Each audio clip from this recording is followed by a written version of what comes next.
While the mom-and-pop video stores are now, in retrospect, worshipped and venerated, especially relative to the big chains, it's important to remember that the early stores were part of a growth industry, a boom industry, and those early owners weren't always in it for the right reasons. It just seemed like a really easy business to set up. I don't think people necessarily had to have a passion for movies.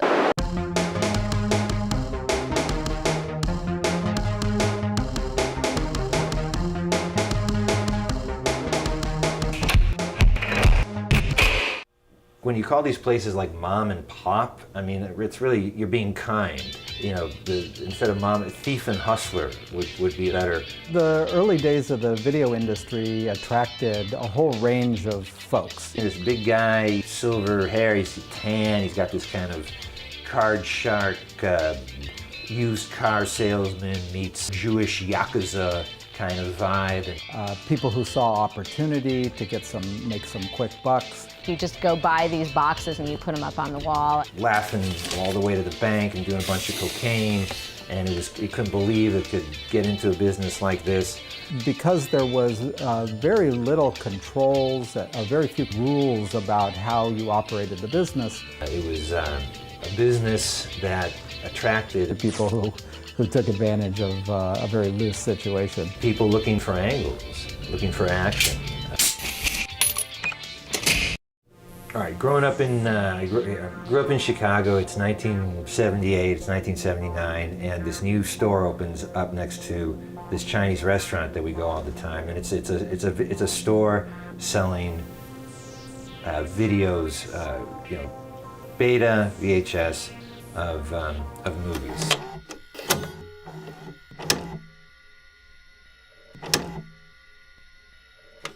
To me, it was like, you know, a miracle. And this place was strange. There weren't a lot of posters, there wasn't a lot of signage, there wasn't a lot of branding. It was very empty, except these glass cases and the movie boxes, just the packaging. And I remember you couldn't even hold them, you could just look at them. My dad saw how incredibly excited I was that he actually paid like $80. So that's how much these tapes were expensive. But the guy who ran this store, he kind of made a little side deal with my mom one time, you know, about, hey, how would you, I can actually, instead of $80, how about $40 if, you know, I'll just make a copy, right? So this is total piracy. And I remember one time in the back, you know, he had took in there one time, well, this is how I do it. I've got one machine here, and then here's another machine, and, you know, bonding with my mom. Oh, look, yeah, look what I'm doing here. Isn't this exciting? And then bought tapes from him for several months, and then he was gone. You know, a sweep was made because they were probably, you know, usually doing all their bootlegging on, you know, at the location, so that was pretty bustable. You know, he got completely busted. The store disappeared. You know, I don't know like how much time he did.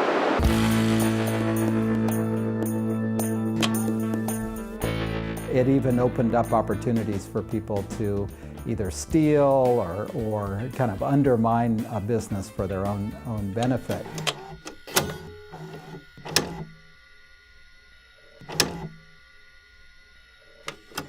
This all happened with Captain Video, my kind of first participation in the video rental business in mid-1982. I really loved watching movies, and I'm incredibly cheap, and I didn't want to pay for them. So slowly but surely, as I started forking out $5 for renting movies, I tried to figure out how to get them for free. And the best way to do that was to become a partner in a business. And the store that I would go to up in San Anselmo, California, was called Captain Video. It was a small place, about 1,000 square feet. It was packed every day. Customers were coming in and paying $100 membership fees and then $5 to rent a movie for one night.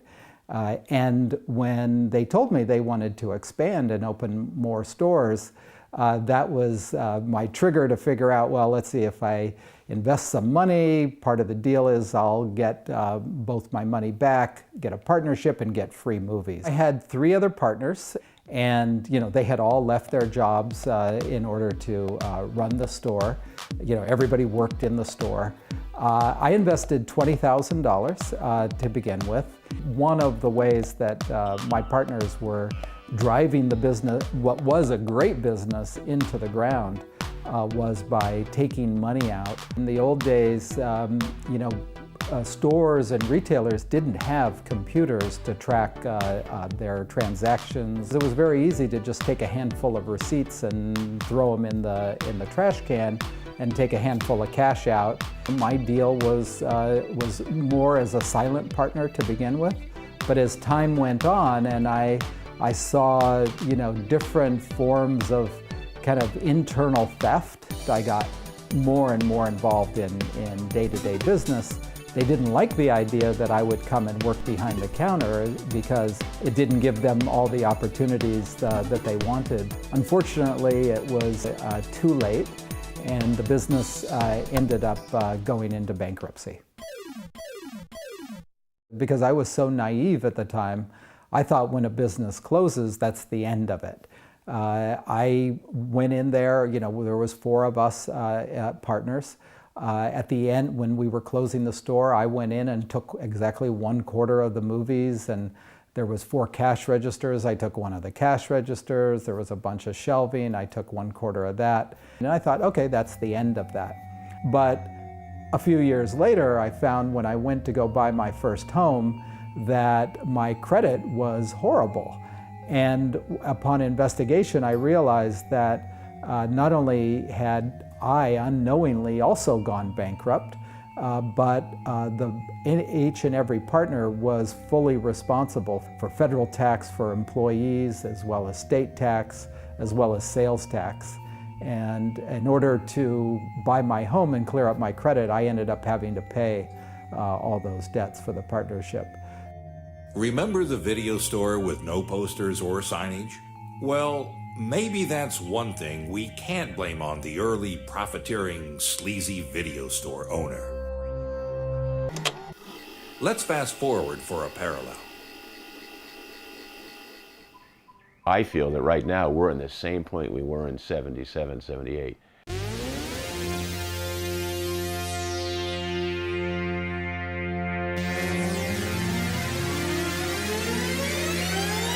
It's hard to get point-of-purchase materials, posters, cards to put on the shelf that says new release. You make your own. Everything you make your own now. There's no support any longer. The video business has matured to the point where the studios aren't even sending posters any longer.